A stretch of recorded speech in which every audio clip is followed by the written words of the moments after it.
Bonjour à tous.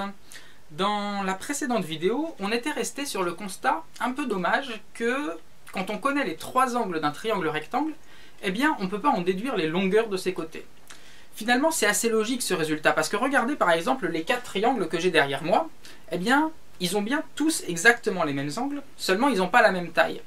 Donc forcément, si jamais je vous donne les trois angles de ces triangles-là, eh bien, vous ne pourrez pas savoir si je vous parle de ce triangle, de ce triangle, de ce triangle ou de ce triangle. Et donc, vous ne pourrez pas savoir quelles sont les longueurs du triangle dont je vous parle en particulier.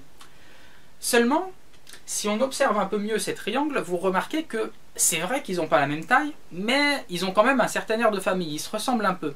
En réalité, ils n'ont pas la même taille, mais ils ont la même forme. Chacun de ces triangles a la même forme. Par exemple, celui-ci, c'est jamais qu'un agrandissement de celui-là. De la même façon, celui-ci, c'est le même que celui-là, mais en plus petit.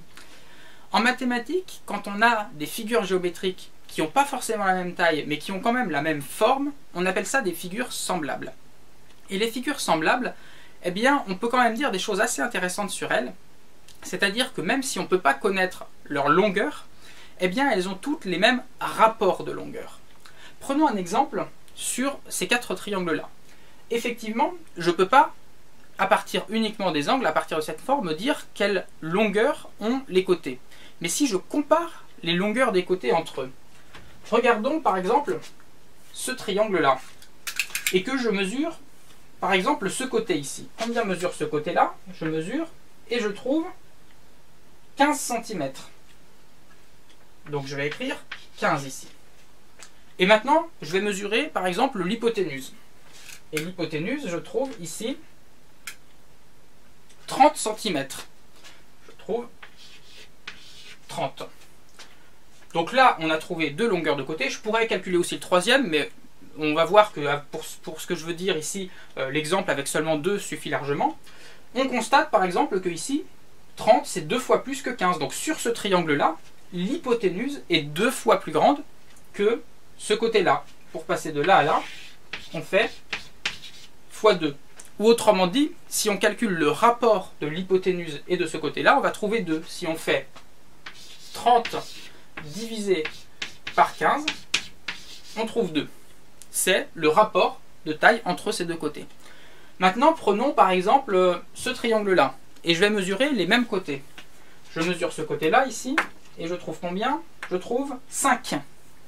Et maintenant, donc je l'écris ici, 5, et maintenant je calcule l'hypoténuse de la même façon, et je trouve 10. Et qu'est-ce qu'on constate? C'est que, effectivement, on ne trouve pas les mêmes longueurs, mais on trouve le même rapport. Pour passer de 5 à 10, on fait x2. Et puis si je calcule ici je mesure 7, et là je mesure 14. Pareil, 7 et 14. Si on calcule donc le rapport, on a 14 divisé par 7 qui est égal à 2. De la même façon qu'ici on avait aussi 10 divisé par 5 qui est égal à 2. Et sur le grand, forcément, vous avez compris le principe, ça va marcher pareil. Ici, je trouve une longueur de 25. Et donc si je trouve une longueur de 25, je suppose que vous savez déjà combien je vais trouver ici en mesurant. En mesurant ici, je trouve 50.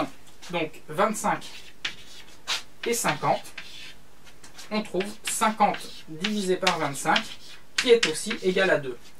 Autrement dit, quand on a des triangles dont on connaît, des triangles rectangles dont on connaît parfaitement les angles, eh bien on ne peut pas en déduire les longueurs des côtés, mais on peut en déduire les rapports des longueurs des côtés. Pour ces triangles-là, qui ont tous les mêmes angles, eh bien le rapport de ce côté-là et de ce côté-là est toujours le même. Et de la même façon, on pourrait faire tous les calculs, le rapport de ce côté-là à ce côté-là est toujours le même, et le rapport de ce côté-là à ce côté-là va être toujours le même. Autrement dit, on va pouvoir, pour un triangle rectangle, à chaque fois dont on connaît les angles, calculer les différents rapports.